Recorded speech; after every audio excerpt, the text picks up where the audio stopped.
6月4号，一架从美国飞来的航班落地桃园机场。画面中这个戴着手铐、戴着口罩的女人，就是当年被政客捧上神坛的刘乔安。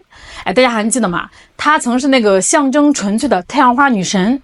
但是昨天她是以弃保潜逃犯的身份被强行押解回台，移送法办。这1年来她以为躲在美国就能逃避法律的审判，却不知道天网恢恢。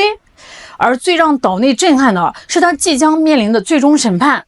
如果未来法院的判决罪名成立，他的刑期起码是10年起跳，最高甚至可能是无期徒刑。那今天呢，咱们就聊聊这位青鸟女神刘乔安。在聊今天这个视频之前，想先跟大家分享一个我上网的小习惯。因为我平时查资料经常会接触到各种复杂的网络环境，那为了保护个人信息不被第三方追踪，我雷打不动的都会先挂上 Surfshark VPN。 我最看重它的隐私加密功能，能把我的 IP 隐藏起来。那对于我们这种经常需要上网找素材人来说这种安全感真的是非常重要啊。而且它非常实用，能让我一键切换地区去追一些限定的纪录片，网速也很稳啊。最方便的是它不限制设备数量，我的手机、电脑还有全家人的设备，用一个账号就能全部保护到位。那现在呢，有一个特别的福利，点击 surfshark.com/xlan， 或者在结账时输入优惠码 XLAN， 就能额外获取4个月的 Surfshark VPN 服务。大家可以点击我描述栏最上方的链接，或者看我的置顶评论。记住哦，优惠码是 XLAN， 大家赶紧去了解一下吧。好了，咱们回到正片。2014年的3月，台湾省内刮起了一阵莫名其妙的妖风，搞了个什么太阳花学运。说白了这就是岛内那些绿皮小政客为了自己上位，为了抢选票，在背后疯狂的煽风点火，会有一帮脑子还没有发育完全的大学生上街去搞逢中必反的闹剧。那帮政客精得跟猴一样他们自己躲在后面，让一帮热血上头的大学生去前面顶雷。只要把这群人的情绪给煽动起来，到了大选的时候，这些年轻人的选票不就全乖乖的进兜里了吗？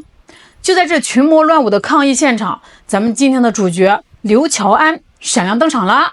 这个大姐头上绑着一根写着口号的破布条，但这都不是重点重点是当现场记者的镜头往下那么一摇，好家伙，大长腿在那儿晃来晃去。大伙儿想想，在那个人挤人、汗臭熏天的抗议现场，突然出现这么一个身材火辣、看着呢还挺清纯的妹子，那帮青鸟和绿媒记者眼珠子还不直接掉地上了。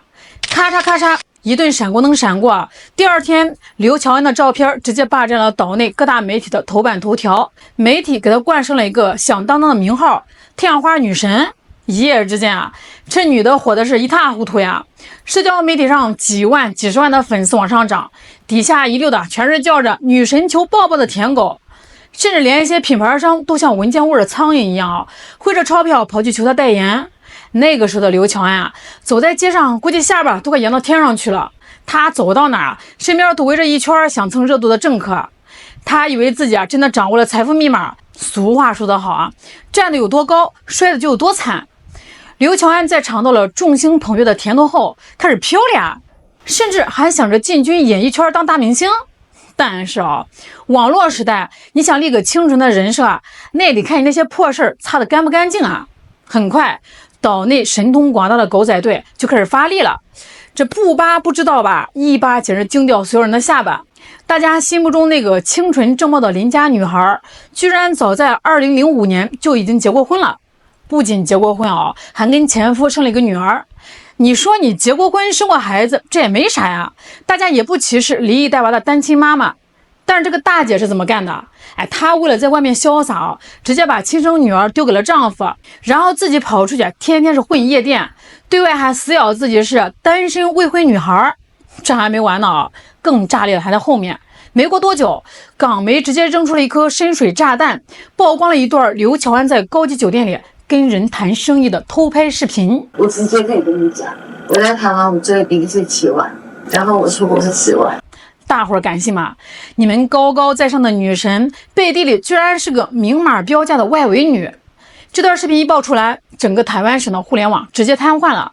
那些前几天还在喊着女神的纯情少男们信仰彻底崩塌了呀。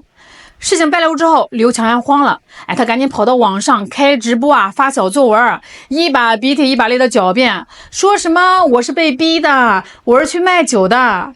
这种死鸭子嘴硬的态度不仅没有挽回形象反而让他成了全社会的笑柄。那你以为身败名裂、社死当场，刘强安就会洗心革面吗？太天真了各位低估了这女人对金钱的贪婪，也低估了她道德底线的丧失程度。既然清纯人设装不下去了，明面上的娱乐圈混不了了，那她干脆破罐子破摔，直接转型干起了幕后。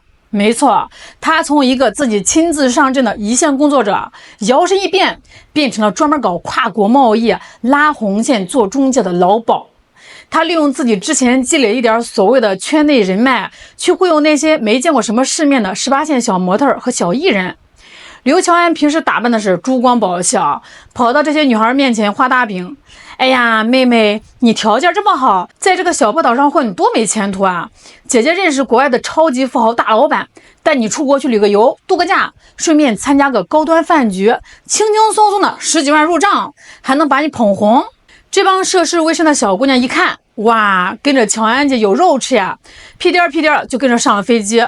可是，一旦这些女孩双脚落了地迎接他们的根本就不是什么阳光沙滩和高端红酒，而是彻头彻尾的人间地狱。等这些女孩被压榨完第一波价值后，他转手就把这些可怜的姑娘搞到了地下工作，有些为了让他们保持所谓的亢奋状态，甚至强行给他们上科技狠活，逼着他们上瘾。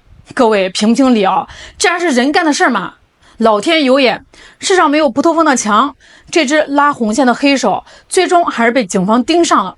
在一次抓捕行动中，台湾警方在一个宾馆里将刘乔安逮了个正着，人赃俱获。因为这个罪名，他被法院判了有期徒刑6个月，缓刑2年。但你猜怎么着？在这个小黑屋里蹲了几天出来后，他依然觉得来钱太慢了。表面上装作在夜店里当个打碟的女 DJ， 背地里那些生意不仅没停反而是越做越大。但是出来混，迟早是要还的。老天爷的报应可能迟到，但绝对不会缺席。你猜他靠着出卖别人赚来的大笔脏钱都干嘛去了？2个字：作妖。首先，他极度的迷恋整容，以前那种靠化妆包装出来的纯情面孔看腻了非要往那种蛇精脸的审美上靠，赚来的钱全砸进了医院。但是这玩意儿它是有后遗症的。那为了维持那张脸，他必须不断的去修补，而真正把他彻底推向深渊的是他自己也沾上了绝对不能碰的科技狠活。大家都知道这东西就是催命符呀，不管你是有金山还是银山沾上了这玩意儿，神仙也救不了你。长时间接触这玩意儿，直接导致他身体机能的全面崩溃。那最直观的报应体现在他的鼻子，因为用鼻子长期接触这玩意儿，整个鼻梁当着众人的面啪叽一下，硬生把自己搞成了电影里的伏地魔。那张脸是越来越丑了，越丑他就越疯狂的去折腾要折腾他需要更多的钱，没钱了只能用这玩意儿来麻痹自己，这就是一个无解的死循环。他彻底把自己活成了一个臭虫。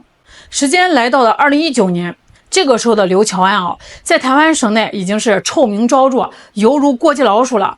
不仅面临着多项罪名的指控，被5个不同的地检署同时发布通缉，后面还跟着一屁股要债的大哥。那眼看在台湾这个小岛上要混不下去了，这女人一拍大腿，做出了一个让她后悔终生的决定，弃保潜逃，润去美国。在他这种人眼里美国那可是天堂只要逃到了美国，呼吸到了香甜的空气，台湾的警察还能跨过太平洋来抓我不成？于是在2019年的5月，他搞了个短期签证，脚底抹油溜到了美国。到了美国之后，按理说你一个通缉犯夹着尾巴做人，去唐人街端个盘子洗个碗，或许还能苟延残喘过个下半生。但是刘乔安是谁他那颗作死的心根本停不下来。在美国，他竟然重操旧业，继续搞那种生意赚钱。不仅如此他还胆大包天到了极致。为了赚快钱，他居然帮着自己的新男友在当地干起了运送大规模违禁品的勾当。好家伙你一个黄皮肤的通缉犯，在人家 FBI 的眼皮子底下还敢这么嚣张？果不其然，去年美国警方直接一脚踹开他藏身的大门，一副银晃晃的手铐把这个还在做着发财梦的女神死死地按在了地板上。被捕之后啊，美国人一查底细，哎呦，原来这娘们儿在台湾还背着好几个通缉令呢，正好留着费粮食，直接办手续遣返。终于在6月4号，刘乔安被押解回了桃园国际机场。现在的刘乔安啊，到底惨到了什么地步啊？据知情人士爆料，自从在美国被抓，再到遣返回台北监狱的这几个月里，这女人的精神已经彻底崩溃了。每天在小黑屋里，要么歇斯底里的大喊大叫，要么缩在角落里瑟瑟发抖。不知道是因为后悔自己作孽太多，还是因为没有了科技狠活，导致身体吃不消。更可怕的是这玩意儿对他身体造成的后遗症现在全面爆发了。因为神经系统受损，他现在连最基本的生理机能都控制不住。那为了逃避严惩，他甚至在狱中装病，想要申请保外就医。但是法院的人也不是吃素的呀，你涉及的可是跨国重罪啊，那都是要把牢底坐上的死罪。那目前法界人士估算一旦罪名成立，刘乔安面临的起步刑期极可能是10年以上，甚至直接是无期徒刑。就算老天爷不开眼，让他侥幸只判了10几年，等他从监狱里熬出来的时候，那也是一个快50岁的干瘪老太婆了。剩下的人生只有无尽的唾骂和指指点点。当年那帮借着太阳花学运踩着老百姓的肩膀往上爬的政客们，现在一个个吃香喝辣的，满嘴的仁义道德。而当年为他们冲锋陷阵，被他们树立成精神标杆的女神呢，用完即弃，像扔废纸一样被他们一脚踢进了历史垃圾桶。这就是岛内那些人的真实嘴脸在他们眼里，从来没有什么民主自由，也没有什么青年未来。那不管是刘乔安，还是那些上街抗议的大学生，不过都是他们用来夺取权力的棋子罢了。